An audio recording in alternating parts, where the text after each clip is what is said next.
টঙ্গীর ইজতেমা ময়দানে ৩ জন নিহত হয়েছে, দুপক্ষের সংঘর্ষে আহত হয়েছেন ১০০ জন।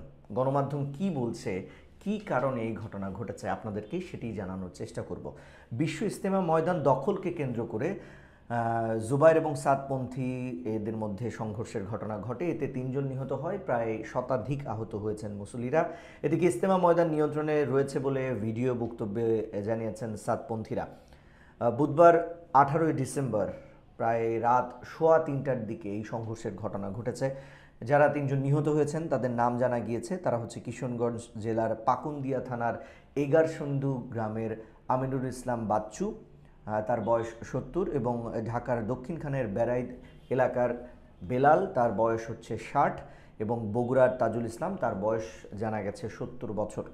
স্থানীয়রা জানিয়েছে রাত 3টার দিকে সাতপন্থীরা তুরাগ নদীর পশ্চিম তীর থেকে কামারপাড়া ব্রিজ সহ বিভিন্ন রাস্তা দিয়ে ইজতেমা ময়দানে প্রবেশ করতে থাকে। এ সময় ময়দানের ভেতর থেকে জুবাইরপন্থী যারা রয়েছেন তারা ইট পাটকেল নিক্ষেপ করে। জবাবে সাতপন্থীরাও পাল্টা হামলা চালায় এক পক্ষে। এর পরেই সংঘর্ষের ঘটনা আসলে শুরু হয়। এতে 3 জন নিহত এবং শতাধিক ব্যক্তি আহত হয়েছে বলে জানা গেছে। সাতপন্থীদের প্রভাবশালী মুরব্বী মোয়াজ বিন নূর এক ভিডিও বার্তায় বলেছেন, ইজতেমা ময়দান তাদের নিয়ন্ত্রণে রয়েছে এবং জুবাইরপন্থীদের আক্রমণে আমাদের এক ভাই শহীদ হয়েছেন। ময়দানে অনেক জুবাইরপন্থী চাকু এবং ছোড়াসহ আটকও হয়েছেন বলে জানা গেছে। এদিকে ইজতেমা ময়দানে সংঘর্ষের ফলে হতাহতদের টঙ্গী আহসানুল্লাহ মাস্টার জেনারেল হাসপাতালের বিভিন্ন ওয়ার্ডে ভর্তি করে তাদের সেবা দেওয়া হচ্ছে। তারপরে হচ্ছে টঙ্গী আহসানুল্লাহ মাস্টার জেনারেল হাসপাতালের জরুরি বিভাগে কর্মরত হাফিজুল ইসলাম তিনি জানিয়েছেন এ পর্যন্ত 1 জন নিহত এবং অসংখ্য ব্যক্তি আহত হয়েছেন তিনি জানিয়েছেন, এবং পরবর্তীতে কিন্তু এই সংখ্যা বেড়ে 3 জনে হয়েছে। এবং আমরা আরও যেটি জানতে পেরেছি যে অ্যাম্বুলেন্স চালক আশরাফুল ইসলাম তিনি জানিয়েছেন যে ঢাকায় নেয়ার পথে বেলাল নামের একজন মারা গিয়েছে, তার বাড়ি হচ্ছে ঢাকার বেড়াইদ মানে দক্ষিণখানে তাদের বাড়ি। তৃতীয় ব্যক্তির মৃত্যু নিশ্চিত করেন সাতপন্থীদের মিডিয়া সমন্বয়ক মোহাম্মদ সায়েম।